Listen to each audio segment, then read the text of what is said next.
everyone, it's Matt the Dice Chucker coming to you with a book review, but this book review is going to be a lot different than usual. I've been going through my collection, especially after spending how many weeks talking about The Sword of Truth, and I found last week I announced that I was going to be reviewing Steelheart, which is the first book in Brandon Sanderson's The Reckoners. Now, this review, I am going to talk about the book, but I'm also going to say that this is a review where I'm going to be using the term a lot of firsts, okay? But before that, I think something's going on in the background, so let's check out what that is. Alright, I'm interrupting this video because I heard a dirty rumor that over 80% of you haven't subscribed to the channel yet. What's holding you back? There's a tiny little red button underneath this video that says subscribe, and then there's a tiny little bell where you'll get a notification on your devices that tells you when you should be watching our videos. And if you watch our videos and subscribe, then you'll be kept up with all the content, do all the things. I can't list them off because there's so many things. Just go and do the things. All right, bye. So Steelheart is a book that's considered, no, it's actually classified as a young adult novel.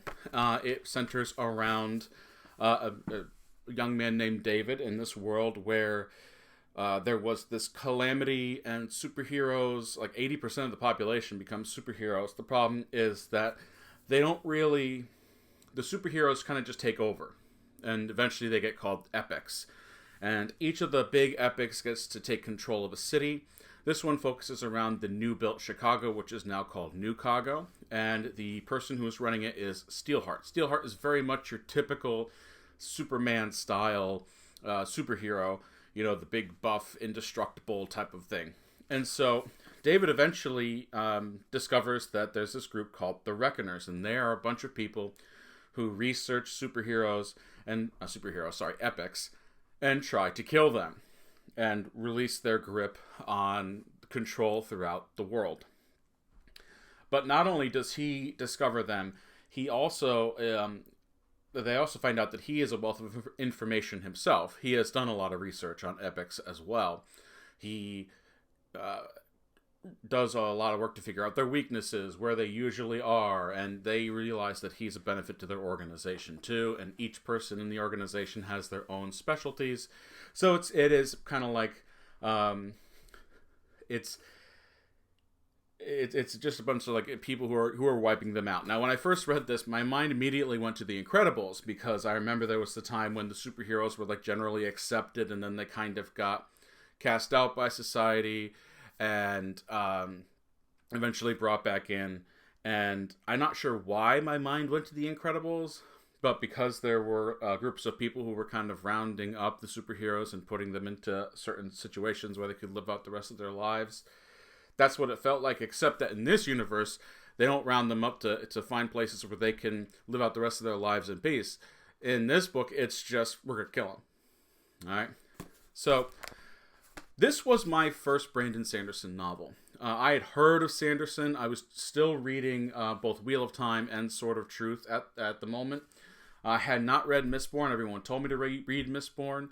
I hadn't read Stormlight Archive. Everyone kept telling me to read Stormlight Archive or Elantris. I mean, Brandon Sanderson's work is massive. I mean, he's got this is his YA series. I mean, there's another YA series, but this is very early in his career. As you can see, he'd only done Mistborn and The Reckoners, and so that's all that's listed here. You open up, I think, Rhythm of War, which is his most recent in the Stormlight Archive, and it's starting to look like Stephen King's work of the other books that he's written. But this was my first Sanderson because a board game had come out. This one right here, The Reckoners. This was released, I think, 2018. I'm saying I think because I don't want to be wrong, but I probably am wrong because I usually am. And then, of course, on the top, it says, based on the novels by.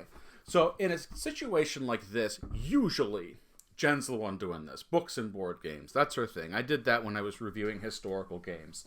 But books and board games, that's Jen's shtick. So why am I doing it now? It was my first Brandon Sanderson novel. And it is the first time that I played a board game that was mainly composed of game tray bits. It was also the first cooperative game that I had played where I didn't feel like I was being controlled by a specific player. We're going to go into that in a little bit. But, so, what did I think of the book? This is a really neat book. I like what's going on in here with all the characters and the character development. I listened to a majority of it on audiobook. Also something I don't usually do.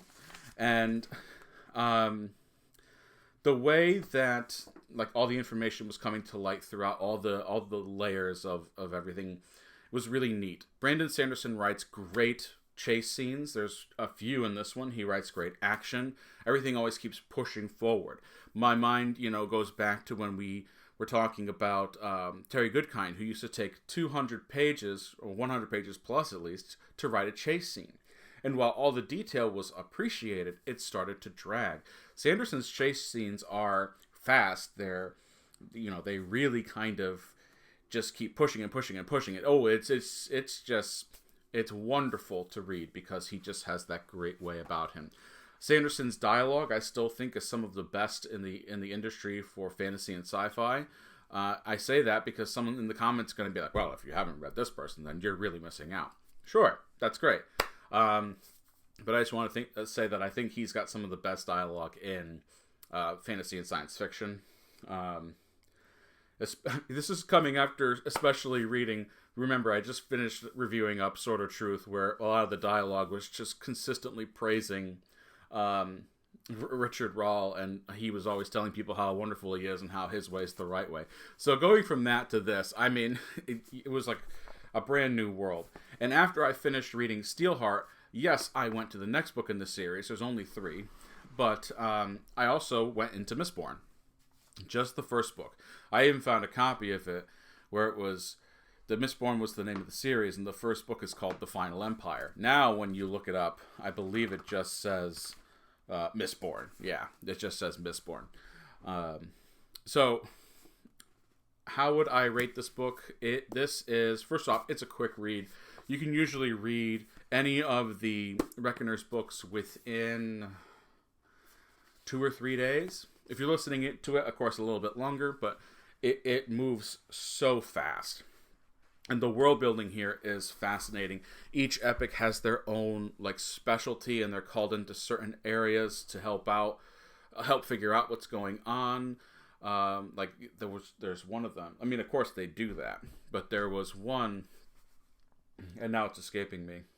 Like they could travel as a mist, and this is one of the chase scenes in one of the big epics, and just really neat. And of course, the epics that are taking control of the city have a certain layer of I hate to call them goons, but they're goons underneath of them for the epics, and then there's more and more, and they're all tiered in David and the Reckoners' research. So really neat, really dynamic. If you want a really fast-paced, I'm using the word really way too much. Good fast-paced book, I would definitely recommend Steelheart. Now, next week we're going to look at the next book in the series, which is called Firefight. But what's the board game about? The board game is, depending on your player count, it plays 1 to 6 players. There are multiple locations on the board, and each one has, over there, let's see if I can get this on the camera. Each one will have a specific epic tied to it, and then research tracks and wounding tracks. And you're going to be using your characters to go around researching and then wounding epics that have appeared. So let me see here. And I've got it packed in here to get both the expansion and the original in here. So here we go. Let's see. By the way, if you've played The Reckoners, the board game, let me know what you thought. I think it had some really neat stuff happening. And I'll tell you why I think it doesn't suffer too much from what they call the alpha player in co-op games. I mean, of course, if you are playing solo, you can alpha player yourself. But anyway, so let's see here. Right now, I'm trying to find one. So this is one of the locations you'll have in the game. So this is the New Chicago Theater. These little trackers, the green is for wounds, and then the purple is for research, and then you'll put your epic that you're fighting up here. All right, and all these symbols down here have different meanings. There's a nice metallic slider that goes here to tell you how bad you're going to get hit at the end of each round if this epic is still alive. You'll notice that there's this here. This is a little infinity symbol. Some epics need to be researched. Before you can have access to their hit points. Now that's really neat. And then you'll notice too right here, well, if you can just have immediate access to their hit points, why research them? Because if you're playing characters that are more research based, you have a research value of 4 on this this epic, and if you research it completely, his hit points don't start at 6, they go right to 2, and it's much easier to kill this epic. And the symbols down at the bottom mean how they're terrorizing the city and what they're doing to make you lose faster. And the little slider indicates how bad that's going to be. On your turn, you roll dice, and these big chunky dice, and you must lock one of them in your board, and then you roll again, and it's Yahtzee style. Whatever you roll at the end is what you roll. This, honest to goodness, this was the first game I had played where all of us at the table had rolled their dice, and then instead of one person who basically sat and said, I'm going to tell you what you need to do, all of us sat there, looked at what we had rolled, and said, okay, what do we all think we can do? And I really thought that was neat. I've been in many a situation where there's been alpha gamers where these are board gamers who love playing co-ops, and they can't help but tell you what to do when you're playing a co-op with them because they know the best option. And while that might seem appealing, eventually you have to say to yourself, don't I get to play this game? So we all talked together as a team about what we wanted to do and what we wanted to accomplish. You are fighting. This is the main board. I don't have any of the stuff in here, but this would be Steelheart had a thing that went up here, and you had to research Steelheart down. He would pop around to different locations, and you could research him in his location, and it would make him, you needed to research him to wound him. But at the same time, every time you got rid of an epic, they would offer research into Steelheart. And so there was this swing, and then you'd remove this, and then there was his wounds. All right. Have not yet played the expansion because I was waiting to do this review. But yes, this game was the first one where I really felt like I actually had a say in what I was doing in a co-op game. I rarely try to alpha, and if there's someone out there who's watching this video that's played a game with me and I alphaed you, I really am sorry. It is not a behavior I care for, and so I've always tried to work on that, but it's been years since I think I ever alpha gamed anybody. I usually let people make their decisions, and if they make poor decisions and we lose the game, well, that's on them, right? So these were, like I said, this was the first game where I had played, and this is a player board, with game trays. And now, especially after this production, we're seeing many more companies using game trays to help with the play of their game. Let's see here. Anything else I wanted to talk about? You can get items in the at certain rounds because you're going to be accruing money. All the items have thematic significance to the book.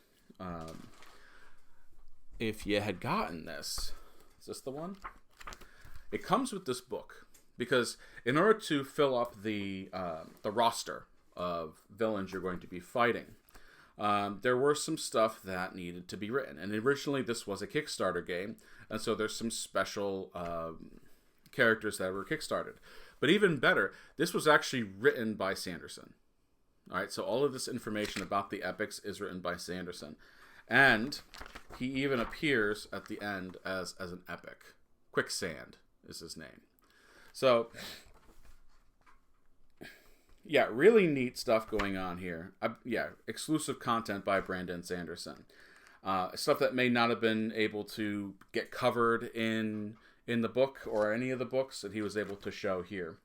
So next week, when we look at Firefight, we'll talk about what the game offers for Firefight, because all the books are covered here. And sometime this week. I think I'm going to try to get it done for Wednesday night. I'm going to do a live play of, or a recorded play somehow, of the Reckoners, and I'll play with 4 characters to kind of simulate that, because this game is brutal in solo. And you'll get a chance to see what the game is like. So that's going to be all. That was Steelheart. I definitely gave it a 4, I believe. The series gets better from here, I think. And if you are on the fence, like I was, like, I'm not a huge fan of reading young adult books. And that was also another first for me. I didn't usually read young adult books.